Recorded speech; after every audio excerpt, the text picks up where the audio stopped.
자기가 아무리 일부 종사하고 살고 싶어도 그게 마음처럼 안 돼요. 반드시 이별수를 겪고 또 아기 낳고 산다 하더라도 공방살이 들어서 헤어지게 되고 자 그렇기 때문에 타고난 사주는 어쩔 수가 없답니다. 일부 종사, 이부 종사, 삼부 종사까지 가는 사람들도 간혹 많이 계셔요.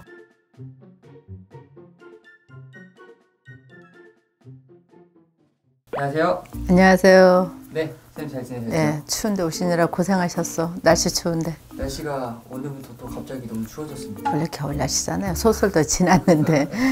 사실 이번 시간 좀 질문 드리고 싶은 게 네. 이제 우리나라 이혼율이 굉장히 높잖아요. 많죠. 많죠. 사실 이제 일부 종사 못 하시는 분들도 많은 것 같은데 네. 이제 일부 종사가 안 되는 사주 있죠. 있죠.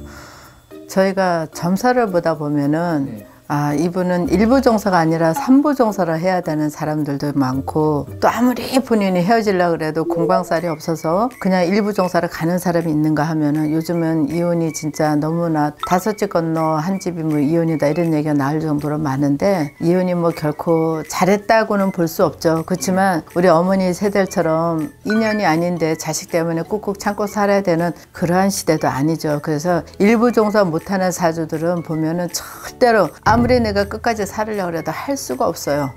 하다못해 뭐 내가 남편한테 아무리 잘해도 일부 종사 못하는 사람은 이별수가 들어오고 공방살이 들어오고 또 남편이 외도를 하게 되고 그런 것들이 등등이 이루어지는데 일부 종사 못하는 사주는 반드시 있어요. 보면은 진짜 뭐 3월달에 아주 센 달을 타고난 사주라던가 7월달에 칠성주를 타고난 사주들 분명히 이건 제가 말씀을 드리고요. 전제로 7월이라서 다 이혼하는 거 아니에요. 오해하지 마시고요. 칠성주를 타고난 사주 같은 경우 특히나 불사님한테 이렇게 전환에다 자기 이름을 걸고 평생을 살아야 되는데 그런 개 중에도 보면은 칠성주를 타고난 사주 중에도 센 사주가 있다는 거죠. 그런 사람들이 일부 종사 못하고 또 3월생들도 보면은 아마 제가 우리 피디님하고도 그때도 한번 제가 영상 찍은 게 있는데 평생 빌고 살아야 되는 사주 중에서도 그런 분들이 많이 계세요.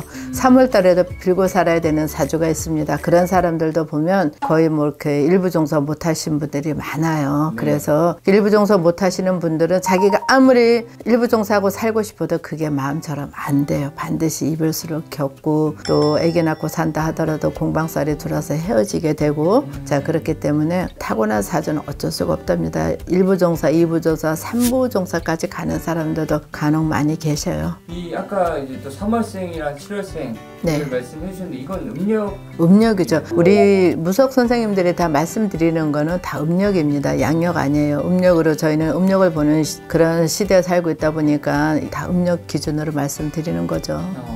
그렇다면 뭐 이런 생일이 좀 약간 사주팔자가 셀까 좀 궁금하기도 한데 뭐 3월 3일, 7월 7일 아유. 뭐 이런 앞에랑 네. 똑같아요? 네.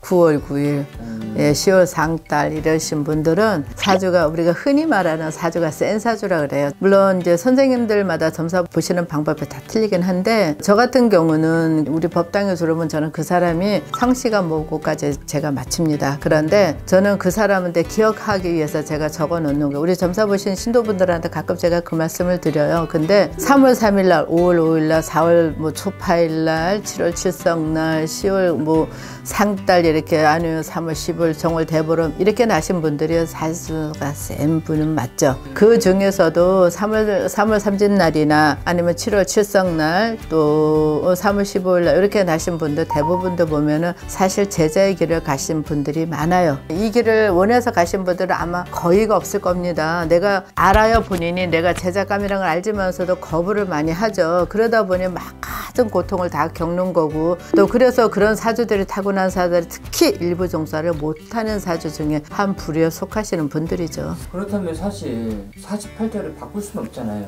그럼요. 생일이 방금 말씀해 주신 그런 좀 센 일부 종사를 하고 싶어요. 그러려면 좀 어떻게 해결을 해야 될까요? 이해를 돕고자 예를 들어서 항상 제가 하는 얘기인데 눈이 아프면 안과를 가야 되죠. 안과를 가야 되는데 치과를 가. 그러면 눈은 눈대로 아프고 이는 이대로 다시 건드려서 더 아픈 거듯이 그런 사주들은 내가 진짜 살고 싶으면 우리가 같은 사람이 그런 분들한테 필요한 거라는 거죠. 병들고 아프면은 의사한테 가서 현대의학으로 고치면 되지만 타고난 사주가 그렇게 세게 타고난 사주라고 하면 우리 선생님 같은 사람들 찾아오셔갖고 법당에서 각자 선생님들이 해주시는 방법은 다 틀려요. 일괄적이지는 않아. 그러나 중요한 거는 그 사주는 똑같다는 거. 그래 그런 분들은 법당에 오시면은 내가 일부종사 하고 싶을 때는 어떤 방법을 제시를 할 겁니다. 선생님들이. 그러면 그 제시에는 반드시 이의를 갖지 마시고 선생님들이 뭐 돈 뜯으려고 하는 분들은 없거든요. 그분을 살리기 위해서 하는 거니까 저를 포함해서 다른 무속인 선생님들이 당신 사주가 이렇게 세니까 이렇게 해서 그 방법을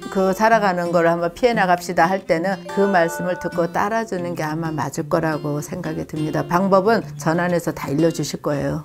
네, 지금 제가 말씀드린 일부 종사가 안 되는 사주는 분명히 있다고 말씀드렸습니다. 있는 건 맞고요. 또 타고난 사주를 바꾸려고 하다 보면 또 돈은 들어가게 되어 있는데 그 금전에서 많이들 오해를 하십니다. 근데 금전에 대해서 오해는 안 해주셨으면 좋겠고 또 신령님의 일에 있어서는 절대 공짜가 있을 수가 없답니다. 이유는요. 제자가 돈을 받지 않으면 신령님이 책임을 안 져주신다고 합니다. 그래서 소액이든 어떠한 돈이든 간에 제자가 반드시 돈을 받는 이유는 그것 때문이니까 오해하지 마시고 그런 사주가 계시고 내가 일부 종사가 지금 현재에도 안 되고 계신 분들 계신다면 연락 주시고 법당으로 오십시오. 그러면 제가 해결해 드리겠습니다. 네. 고맙습니다. 감사합니다.